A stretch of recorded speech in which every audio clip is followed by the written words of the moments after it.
This is lecture 5 of chapter 13, and we're picking up with nuclear fission.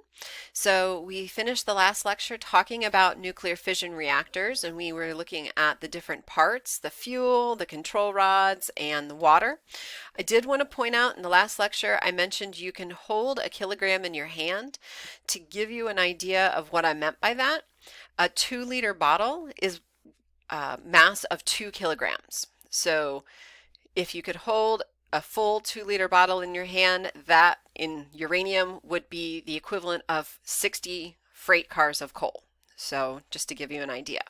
So let's take a look at how a fission reactor works. So here you can see I've drawn a nice little arrow.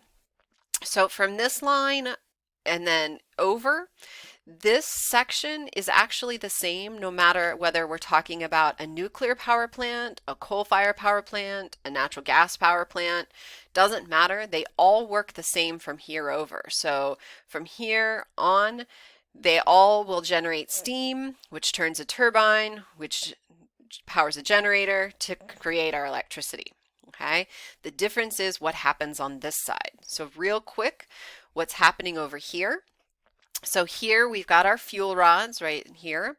So the fuel rods have that mixture of 97% uranium-238 and 3% uranium-235. And what we'll do, this whole section, this tube right here is full of water. It's under pressure so that it won't actually boil because we don't want any air pockets in here. But what we'll do is, to start the reaction, shoot some neutrons into the tank.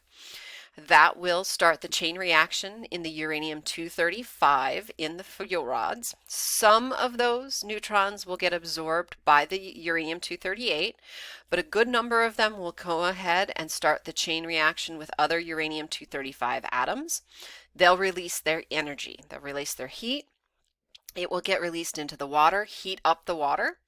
That water will get pumped out here, and the heat from that water, that boiling water under pressure, will get exchanged out into this tank. This water will boil and create the steam that we need to turn the turbine and so forth.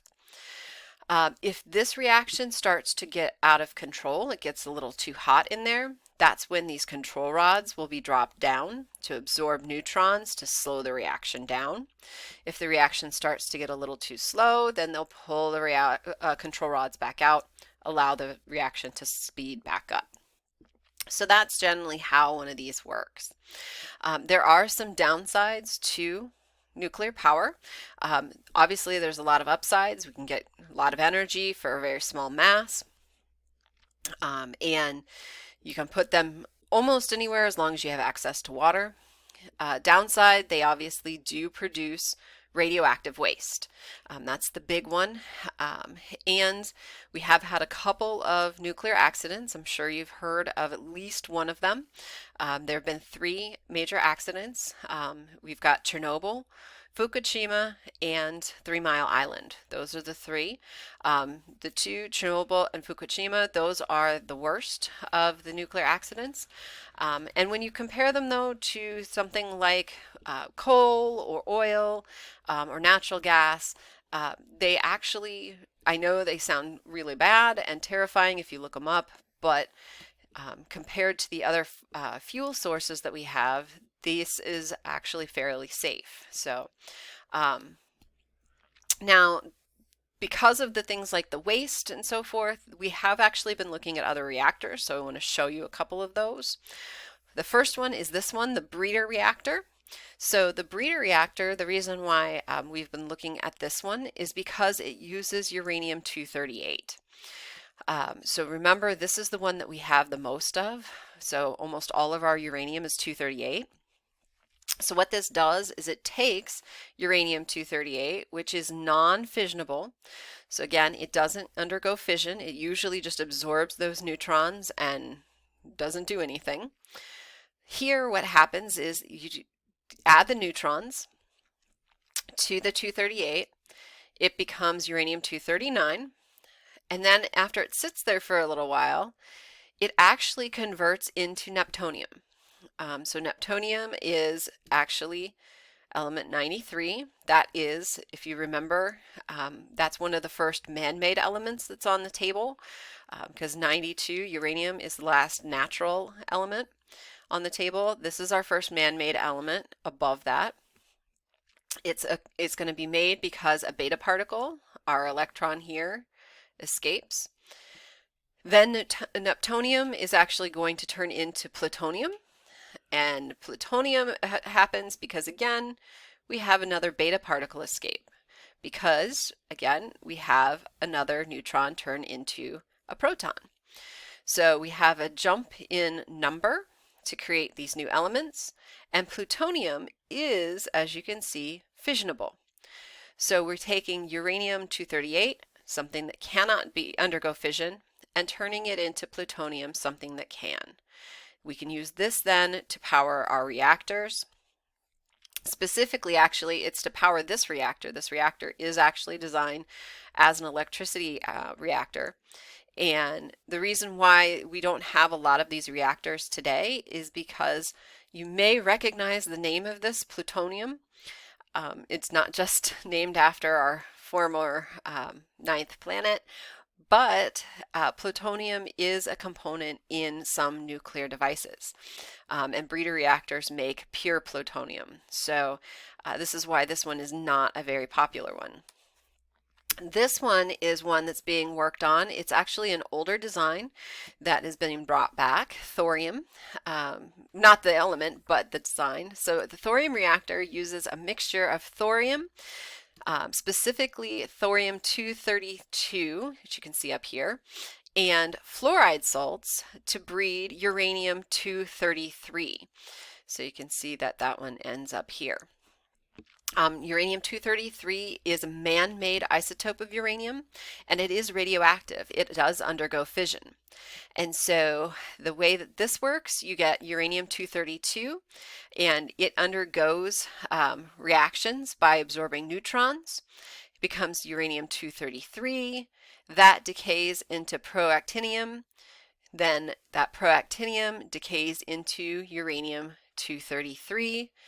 That undergoes fission, the uranium-233, which releases our energy, which we need for the power. So that's how this reactor generates its electricity, by creating its energy here. And then that releases more neutrons to then create more of that thorium-233 isotope to keep that reaction going. So what's the advantage of a thorium reactor? Well, there's a couple. One, thorium is actually 4 times more abundant than uranium on the planet, so we have a large supply of it. And not only that, this thorium-232 that we need is the most abundant of the isotopes that we find on the planet. So most of the thorium is the thorium that we need to use in this reactor. The other big advantage of this reactor is the longest lived radioactive waste element breaks down in decades rather than millennia. That's one of the big problems with a uranium reactor, is that we have radioactive waste that's going to be radioactive for thousands and thousands of years. The waste will only be radioactive for decades because they have very short half-lives.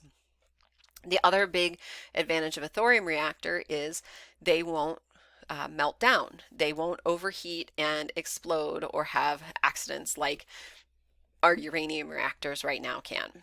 They are designed to not be able to do that. So the last type of nuclear kind of technology we have is related to nuclear fusion. So what is nuclear fusion?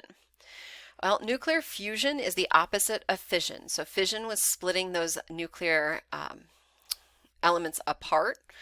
Nuclear fusion is where we have energy released when lighter elements combine together. So this is going to occur when atoms are traveling at really high speeds and collide together. So where does this happen naturally?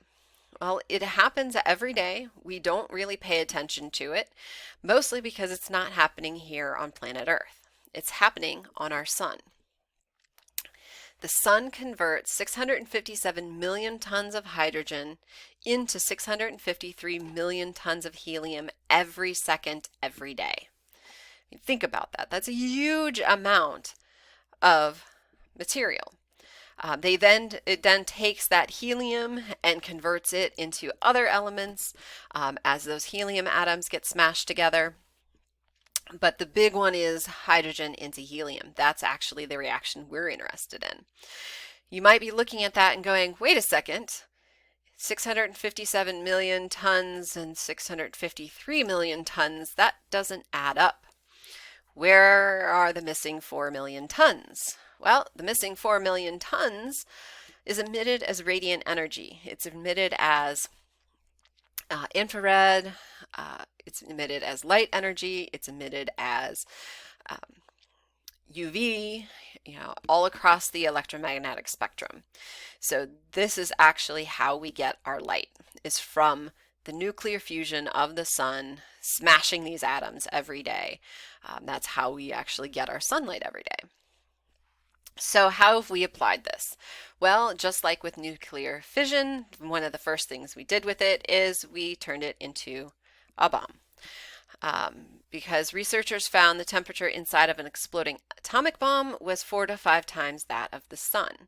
So when they figured out what was going on, they were able to design in 1952 the first thermonuclear hydrogen bomb, and it was detonated thermonuclear because it does have a fission element to it.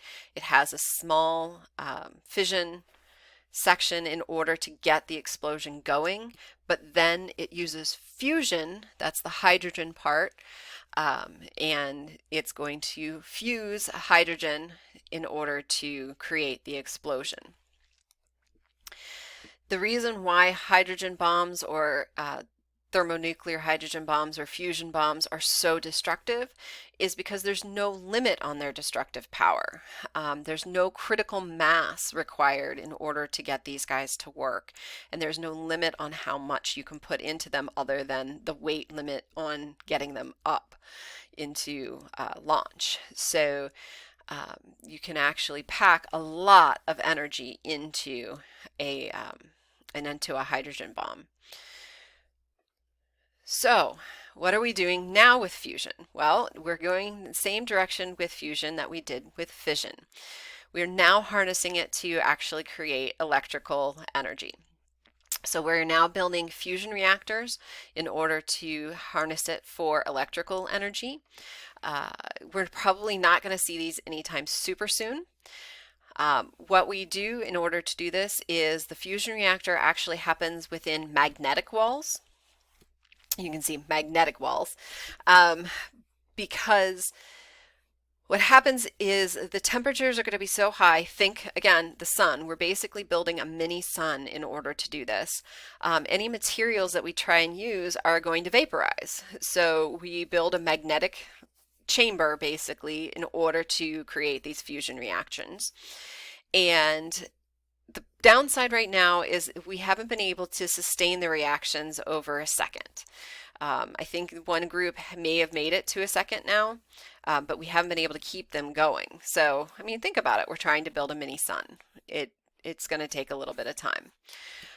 So why fusion? Why do we want to try and get fusion working? Well, the ITER, the International Thermonuclear Experimental Reactor, this is a mock-up of it. It's being built right now.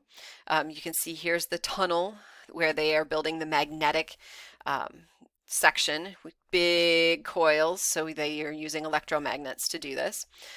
It's projected to be able to produce 500 megawatts of power from 50 megawatts of input. So you can see that there's a big advantage of being able to do this. There's another advantage, and that is the byproduct is helium. So no radioactive waste, no other waste problems, and not only that, we have a shortage of helium on the planet, so that would be a big boon. And the fuel for this is hydrogen. So once we can get it working, it'll put out a lot more energy, and all we have to put in is hydrogen for the fuel. And the thing is 90% of the atoms in the universe are hydrogen, so we have plenty of fuel for it. So that's the end of the nuclear chapter, and that's actually the end of the course.